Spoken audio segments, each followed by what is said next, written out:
renovado. Tu amor, Jesús, quiero sentir. Bienvenido sea este regalo. Los signos visibles de que el reino de los cielos ha llegado hasta nosotros.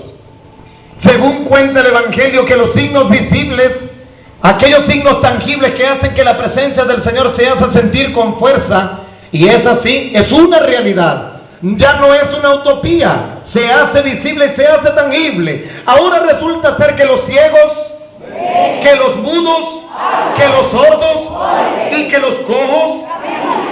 los cojos caminan, pero hay un signo muy elocuente de que el reino de los cielos es visible, que está al alcance de todos nosotros, y que ese signo visible se traduce, se plasma en algo muy elocuente que ocurre, y que yo soy testigo de ese poder, de que los muertos resucitan, de que los muertos resucitan. Yo le comentaba a la iglesia peregrina de Seboruco, tanto ayer como hoy en la liturgia de esta mañana, les decía que quizás muchos remitimos entonces a una resurrección corporal. Yo me refiero a una resurrección que va mucho más allá de lo corporal, es una resurrección espiritual, porque yo soy testigo del poder de Dios, y nosotros lo sabemos. Yo soy testigo del poder de Dios, y nosotros divisamos entonces cómo ese milagro se pone de manifiesto ante aquel que se humilla delante de él y que se siente totalmente muerto, aniquilado en vida, y es cuando clama voz en grito como un leproso: Señor, ten compasión de mí. Y pareciera que el poder de ese hombre que murió clavado en la cruz y que también resucitó es el mismo hombre que lo levanta, lo redime y lo injerta nuevamente en la vida de la gracia y le abre el camino de la salvación. Es hablar no de aquella maléfica enfermedad de otrora, no. Hoy en día, en pleno siglo XXI, y ante el avance vertiginoso de la medicina y de todas aquellas cosas que logran erradicar enfermedades, creo que la medicina no ha logrado erradicar una enfermedad, porque no le compete a la medicina que todos nosotros conocemos, porque no es medicina de hombre, esta es la medicina de Dios, y que solamente ese hombre llamado Jesús de Nazaret es capaz de erradicar esa enfermedad, y que esa enfermedad se llama la lepra del pecado. ¿Cómo se llama esa lepra? Es la lepra del pecado, una lepra perniciosa, una lepra voraz, una lepra que logra aniquilar al Cristo que está vivo dentro de ti, lo aniquila, lo mata. Es prácticamente aniquilar la gracia de Dios en ti. Y yo sigo comentando y lo sigo afirmando. Hay muchos que toman hasta complementos vitamínicos, hay muchos que hacen ejercicios físicos para tener un cuerpo escultural. Y creo plenamente de eso. ¿De qué le sirve al hombre? ¿De qué le sirve al hombre? ¿De qué le sirve al hombre? Dímelo tú, iglesia. ¿Y de qué le sirve al hombre si se pierde a sí mismo? Ahora bien, entonces cuando ellos han de reconocer una cosa, puedes tener una contextura física envidiable, pero tu alma está muerta. ¿Y cómo se reconoce cuando el cristiano tiene al Cristo que está vivo? Porque tiene un semblante que logra irradiar. Casi me atrevo a asegurar que el que tiene la vida en Cristo tiene una vida tan sobreabundante que casi se asemeja al buen hombre ese llamado Moisés, que cuando subía a la encina del Sinaí, cuando bajaba, dice la palabra que bajaba con el rostro resplandeciente, porque ese hombre venía lleno, embriagado, extasiado de la gracia que solamente el Redentor del mundo que estaba ahí, con el Padre y con el Espíritu Santo, cómo se lo había manifestado. Y ese hombre llamado Moisés, ese hombre sí que estaba colmado, desbordado de la gracia de aquel que es el Creador. Y esa lepra trabaja de una forma tan espantosa que empieza desde lo general hasta terminar por lo más específico. Y a esa lepra llamada el pecado, es a esa lepra a la que el cristiano, nosotros que somos la comunidad de los discípulos de Cristo, ¿quiénes son ustedes? ¿Quiénes son ustedes?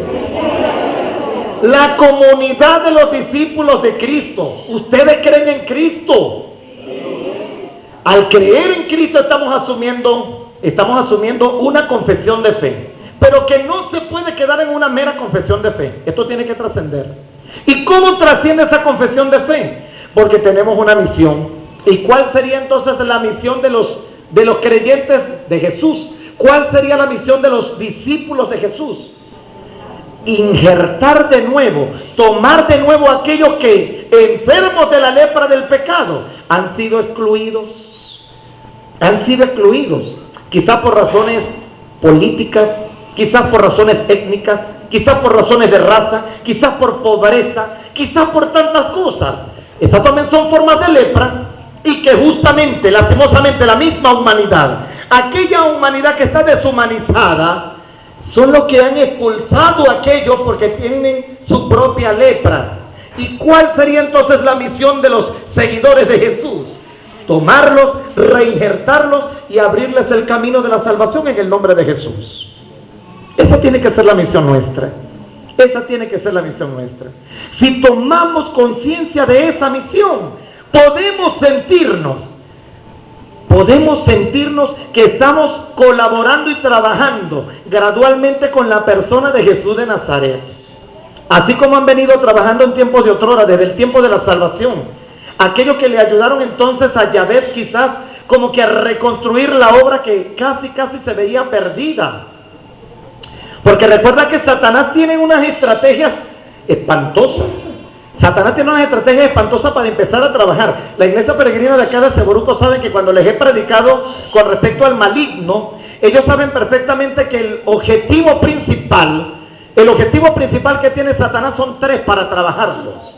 Para donde él puede colocar la ponzoña de la lepra y enfermar las almas. Y el primer objetivo que tiene Satanás plantado para enfermar de lepra son los hombres casados. Porque sabe perfectamente Satanás que al tentar a un hombre casado está destruyendo el matrimonio, iglesia doméstica, célula fundamental que vivifica a la sociedad. Sabe perfectamente Satanás entonces que como casi la tiene ganada en ese término. Pero ahora lo que es peor, ahora Satanás no solamente está enfermando de lepra, como ya terminó de aniquilar unos cuantos casados, ahora está aniquilando unas cuantas casadas. Ese es el objetivo de Satanás. El segundo objetivo que tiene Satanás para colocar la ponzoña y hacer que se enferme de lepra el alma del creyente es justamente los jóvenes. Por eso que vemos tantos jóvenes que están excluidos. Justamente, ¿por qué? Porque están enfermos de su propia lepra y están buscando en el vacío de su nada, están buscando entonces como que remedios que lejos de mitigar su dolor, que lejos de llenar ese vacío, terminan más vacíos que nunca. En ellos ocurre lo que ocurría con aquella pobre mujer que tenía 12 años, hermano Jorman, 12 años sufriendo de hemorragia vaginal, y la pobrecita, dice la palabra de ella, que había desperdiciado todos sus ahorros en manos de médicos que en vez de mejorarla, la habían empeorado. El tercer objetivo de Satanás, y lo tiene garantizado y no las tiene juradas, el tercer objetivo de Satanás son los sacerdotes.